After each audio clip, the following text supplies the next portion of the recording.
Hey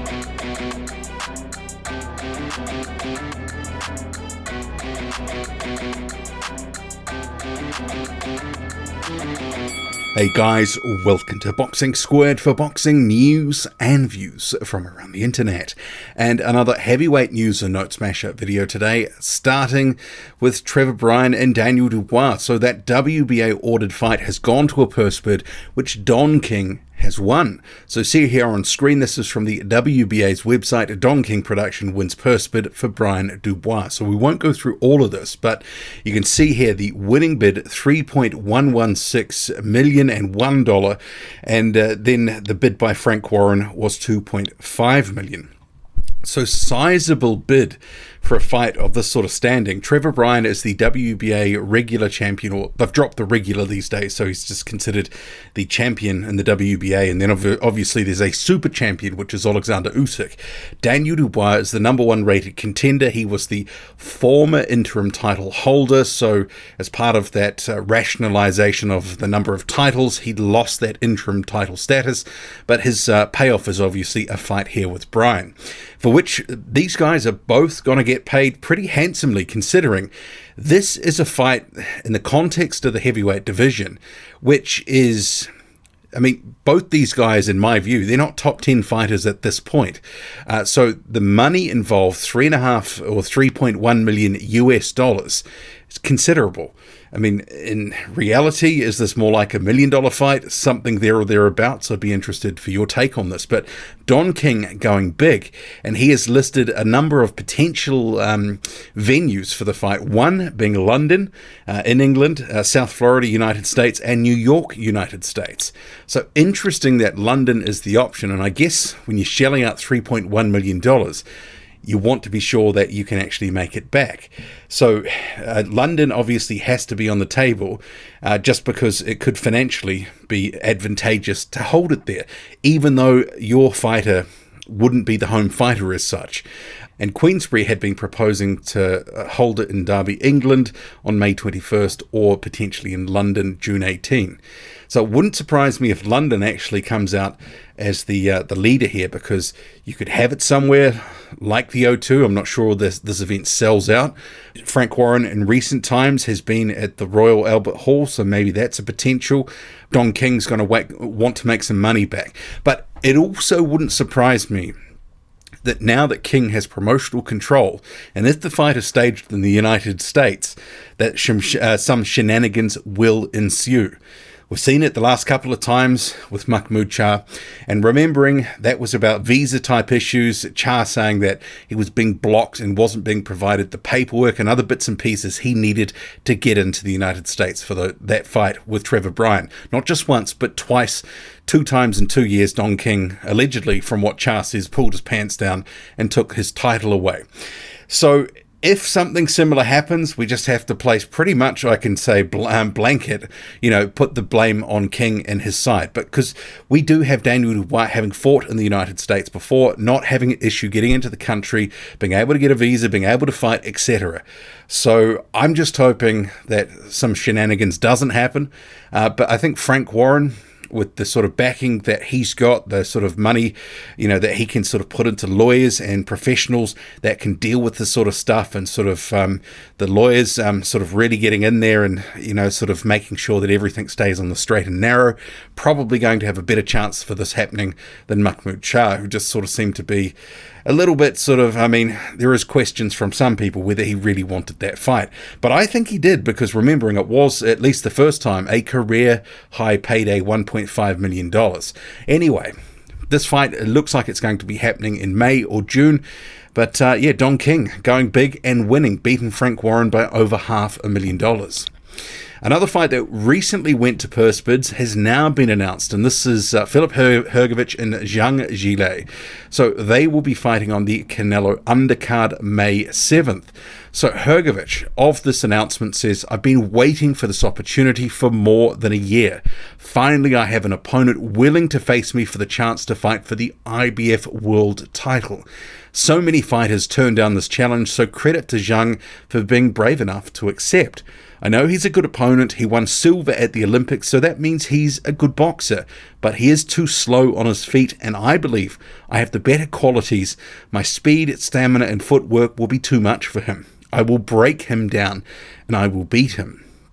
I'm only one fight away from my dream of boxing for a world title, and nothing is going to stop me. Canelo is the face of boxing, and I'm excited to get this opportunity on such a big show. I'm ready to show the whole world that El Animal is coming. And it is a big platform for both. A big opportunity, a big showcase fight, as it were, for them to build their profiles considerably. I mean, let's face it, Zhang and Hrgovic have been, at times, really sort of peddling and plying their trade in obscurity. And, this really could do wonders for both. Even in a loss, if Zhang or Hrgovic put up a really good effort, we could see them out soon with a bigger profile. So Zhang says, I'm very happy that this fight is going to happen. I've been waiting on an opportunity. Now it's here, and I'm not going to let it pass. When no one else from the top 15 wanted to face Hrgovic, I told myself I had to do it for me and for the sport of boxing.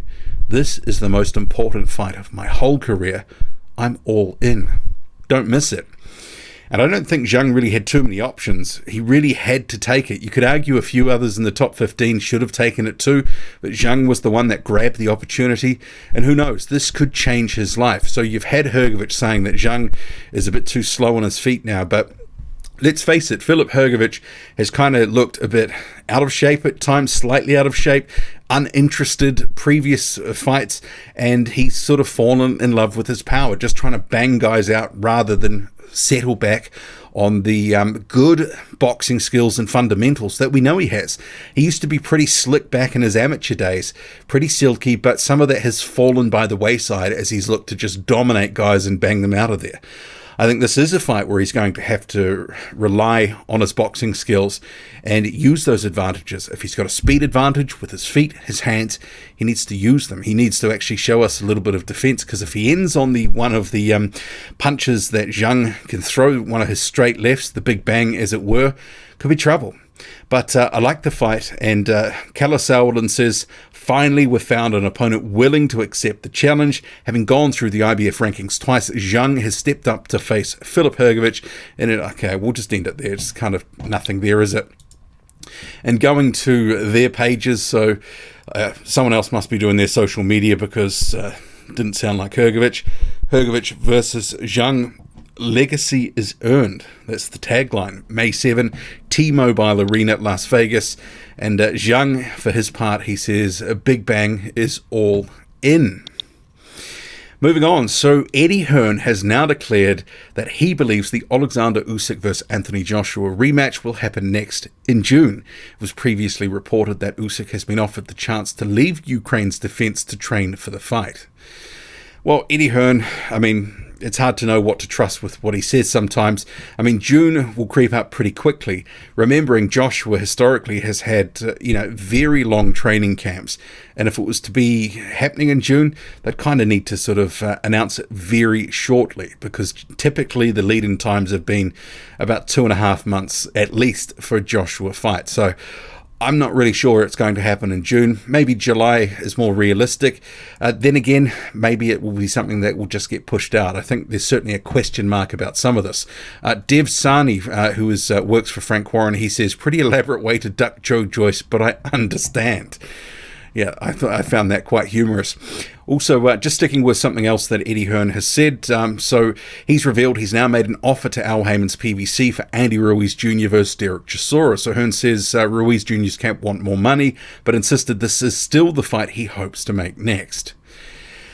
Yeah, I'm not holding my breath. We've had a lot of Eddie Hearn, and I feel like I'm banging the same old drum about this sort of stuff, but people get their hopes up.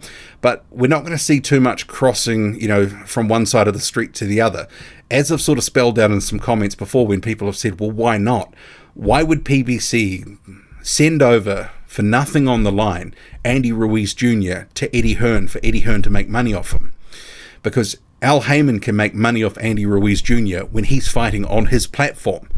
So for that very fact, it's not going to happen. You've had Eddie Hearn banging on about Chris Arreola for a number of heavyweights, his heavyweights in the past 18 months. It's never come to anything.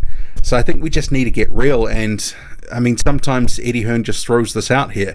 And I think sometimes it is also that he wants to be able to say, well, we've offered them. They didn't want it. But at this point in the heavyweight division, it is heavily siloed. So, take away the smoke and mirrors. There's not too many guys crossing the street for other guys. You having to rely on sanctioning bodies, ordering fights, or guys that are free agents. So someone like an Otto Wallin can be parachuted in somewhere and face a guy at a moment's notice. But if you're under contract with PBC, why would they farm Ruiz out when he can appear on their own pay-per-view, make money for them, keep the money in-house?